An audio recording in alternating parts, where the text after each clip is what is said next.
Hello வணக்கம். இது உங்கள் சிவி ஜோன். எல்லாரும் எப்படி இருக்கீங்க? இப்போ பார்த்தீங்கன்னா சூப்பரான தரமான ப்ரொமோட் வந்திருக்கு. அதாவது நேற்று விஜய் சேதுபதி அவர்கள் அடித்து நொறிக்கும் போதே எனக்கு டவுட் வந்துருச்சு. அப்போ கண்டிப்பாக இன்றைக்கி வந்துட்டு எல்லாருமே இண்டிவிஜுவல் ப்ளே பண்ணுவாங்கன்னு. ஆனால் காலையிலேருந்தே ஒரு அக்கப்போரை கொடுப்பாங்க, நான் சத்தியமாக எதிர்பார்க்கல. ஆனால் இதுலேயும் ஒரு சில பேர் வந்து வாலண்டராக வேணும்ட்டு வந்துட்டு பிரச்சனையை உண்டாக்குறாங்க. ஆனால் வந்து தர்ஷிகா வந்து ஒரு விஷயம் பண்ணாங்க, அதை நீங்கள் பார்த்தீங்களா சொல்லுங்கள். இந்த ப்ரொமோக்கு அப்புறமா தான் அந்த விஷயங்கள்லாம் வரப்போகுது. என்னென்னா கேப்டன், அதாவது கேப்டனாக இருக்கிற ரஞ்சித்தோட அந்த பதவியை வந்து பறிக்கிற மாதிரி வந்துட்டு ஒரு முட்டை எடுத்து உடைக்க போயிட்டாங்க. பாவம், அவர் என்ன பண்ண போகிறான்னு தெரியல. அதுக்கப்புறம் பார்த்தீங்கன்னா இப்போ இந்த சம்பவம் என்னென்னா, அருணும் முத்தும் நின்றுட்டுருக்காங்க. ஆப்போசிட்டில் வந்துட்டு நம்மளோட ரஞ்சித் இருக்கார். இந்த செக்ரிகேஷன், யார் யார் எந்தெந்த இடத்துல வேலையை ஆட்கள் போடலாம், எந்தெந்த குரூப்புக்கு எந்தெந்த டீமுக்கு எத்தனை ஆட்கள் வேணுன்ற செக்ரிகேஷன் நடக்குது. அதில் வந்துட்டு என்னென்னா, அருண் ஒரு முக்கியமான விஷயத்தை வைக்கிறார். ஹவுஸ் கிளினிக்கு மெம்பர்ஸ் எவ்வளோ இருக்காங்களோ அவங்க அப்படியே தான் இருக்கணும், அதில் யாரும் கையை வைக்கக்கூடாது. ஆனால் சமையல் இன்றைக்கி எவ்வளோனா குறைச்சிக்கோங்க, எங்களுக்கு பிரச்சனை இல்லைன்றார். அப்போ தீபக் வந்து டென்ஷன் ஆகிட்டு, என்னங்க சமையலில் குறைஞ்சா பரவாயில்லன்றீங்க, கிச்சன் டீம்ன்றது ஸ்கில் ஓரியன்டுங்க, ஸ்கில் ஓரியன்ட் விஷயத்தில் நம்மளாம் வந்து விளையாட்டுலாம் காமிக்கூடாதுங்கன்னும் போது அருண் வந்து ஸ்கில் ஓரியன்டா, அப்படி ஸ்கில் ஓரியன்டாக குக்கிங்கில் அப்படி என்னத்தை நீங்கள் கிழிச்சிங்கன்ற மாதிரி கேட்குறாரு. முத்துக்கு டென்ஷன் ஆயிடுச்சு. ஏதே என்னத்தை கிழிச்சிங்களாவா, அப்புறம் என்ன சாப்பிட்டுட்டு சூப்பராக இருக்குது இதுன்னு சொல்லிட்டு இருக்கீங்க, நாங்கள் நல்லா சமைக்கிறதான தான் நீங்கள் சூப்பர்னு சொல்லிட்டு இருக்கீங்க, என்ன பேச்சு பேசிட்டு இருக்கீங்கன்னு சொல்லிட்டு முத்து டென்ஷன் ஆகிட்டு கத்துறாரு அருணை. ஏன்னா இவர் வந்துட்டு ஸ்கில் ஓரியன்டாக இது வரைக்கும் எதுவுமே நடக்கலையா. திருட்டு கடை பிரியாணி ஞாபகம் இருக்கா அருண்? நல்லா இருக்கு, இருக்குது.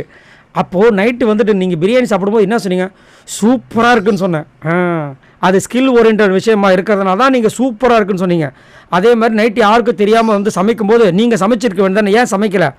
எனக்கு தான் குக்கிங் தெரியாது, அதனால தான் ஸ்கில் ஓரியன்ட்னு அவர் சொல்கிறார். நீங்கள் போய் டாய்லெட்டை க்ளீன் பண்ண சொன்னால் பண்ணுவீங்களா? பண்ணுவேன். ஏன் பண்ணுவீங்க? அது என்ன போய்ட்டு அப்படியே கழுவுறது, அதனால அது ஸ்கில் ஓரியன்ட் கிடையாது, லேபர் ஜாப்னு சொல்கிறார். இப்போ புரியுதா உங்களுக்கு? எனக்கு அப்பயும் புரியலன்னு தான் சொல்லுவார் அவர். ஏன்னா அதனால தான் அவர் டப்பா அருண்றாங்க எல்லாரும். அப்போ முத்து வந்து இந்த மாதிரி திட்டினதுக்கப்புறம் அருண் வந்து திரும்ப என்ன சொல்கிறேன்னா, சமையல்ன்றது அத்தியாவசியம், டாய்லெட் இருந்து லேபர் ஜாப்ன்றதை நான் ஒத்துக்கவே மாட்டேன்றார். ஏன்னா தீபக் சொன்னது அந்த கருத்துக்கு வந்து இவர் வந்துட்டு ஆப்போசிட்டாக ஒன்று சொல்கிறாரு. அப்போ தீபக் வந்துட்டு இங்கே பாரு, நான் டிஸ்கிரிமினேட் பண்ணி சொல்கிறதுக்காக நான் சொல்ல, அதாவது அந்த ஜாபை வந்து குறைச்சி எடை போடணுன்னு அதுக்காக சொல்லலை அப்படின்னா, இவர் வந்து இல்லை எனக்கு அப்படி தான் தோணுதுன்றார்.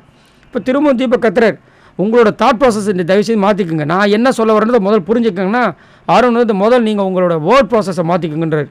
ஏன்ப்பா சீனியர்னு சொல்லிட்டு இருந்தியாப்பா, என்னப்பா அந்த சீனியருக்கு கொஞ்சம் கூட மரியாதை இல்லாமல் பேசிகிட்டு இருக்கேன் அப்படின்னா, நான் இனி இண்டிவிஜுவல் பிளேயர்ன்றார். ஓ அப்படியா, சரி பேசுங்க, நாங்கள் கூட உங்களுக்கு அதிகமான ஓட்டு வருது, நீங்கள் எப்படி ஸ்ட்ராங்கான பிளேயராக இருப்பீங்களோ பயந்துட்டு இருந்தோம், நீங்கள் இப்படி பேசினா தான் கீழே தர்ஷிகா கூட உங்களுக்கு சண்டைலாம் வரும், சரி சொல்லுங்கன்னும் போது லாஸ்ட்டாக தீபக் சொல்லிடுறேன், இங்கே பாருங்கள் நான் இப்பயும் சொல்கிறேன், ஸ்கில் ஓரியன்ட் லேபர் ஓரியன்ட் அப்படின்றத நான் தப்பாக பேசவே கிடையாது.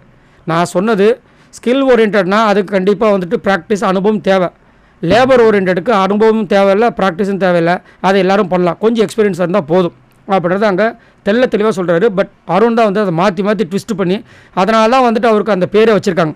இப்போ புரியுதுங்களா? இதெல்லாம் முடிஞ்சதுக்கப்புறம் தான் நாமினேஷன் ப்ராசஸ் வந்திருக்கு, அதனால தான் இவருக்கு பேர் ட்விஸ்டர்னு வச்சுருக்காங்க, காரியவாதி ட்விஸ்டர்னு. சரி, இந்த ட்விஸ்டரை பற்றி என்ன நினைக்கிறீங்கிறத மறக்காமல் கமெண்ட்ஸ் பண்ணுங்கள். இந்த வீடியோவுக்கு மறக்காமல் உங்களுடைய கரகோஷத்தை எடுப்புறமா அந்த லைக் பட்டனை தட்டி விடுங்க. மறக்காமல் நம்மளோட சேனலை சப்ஸ்கிரைப் பண்ணி சப்போர்ட் பண்ணுங்கள். பாய் நண்பர்களே.